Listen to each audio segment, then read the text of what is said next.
Now, the fact of the matter is we know we're headed to troubled times. But with those troubled times, I'm tough enough to make the tough decisions. We're already making sure that we are taking down our spending and protecting our consumers. But you know that she has a choice between your family budget and you and her friends in state government. She's going to choose her friends in state government every single time. I honor the 39 years that the incumbent has spent in state government, and but when you've been there that long, that the incumbent has become the governor for the government, not the governor for you and me. And when you've been there that long, you know that she has a choice between your family budget and you and her friends in state government. She's going to choose her friends in state government every single time. Here's my question to you. Give me three, or rather, what are the three most important differences between you and the policies of President George W. Bush for Washington State? Well, I tell you, the first thing is that I would have vetoed a lot more bills that were spending increases back in D.C., just like I will when I'm governor here if their spending is out of line, such as what you've done.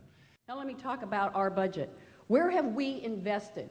Well, first and foremost, we have invested in education.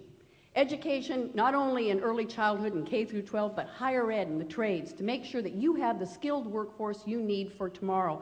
I think that's the best investment we can make for that child and for our future. Let me just say, I balanced the budget then, I will balance the budget again, not on the backs of seniors and children as he did, but understanding the values of the people of the state of Washington. And we will do it in a way that makes sure our economy grows so we can get out of these tough economic times. But let me be clear about the rhetoric you're hearing from my opponent. Today we sit on a surplus. We are one of a handful of states that do. We have literal money in the bank. The projected, and I emphasize the word projected deficit, is for 2011. Who knows what happens between now and then, but I've already begun curbing spending, about $290 million. For example, I have said we will not be able to move forward with the Family Leave Act. It is suspended. I have made it clear that we are not going to continue to hire, and we're going to cut contracts.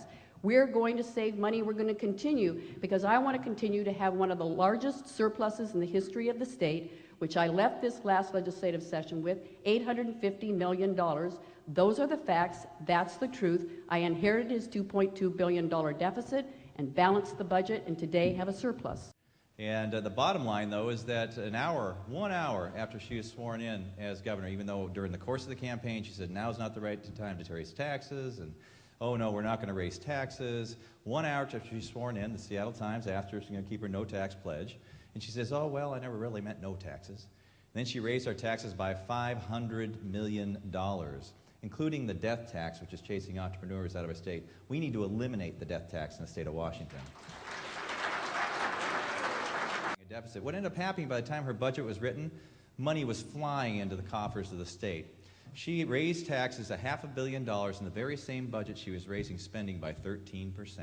That's a classic definition of a tax and spend liberal, if you ask me. It's exactly what happened. There's your truth.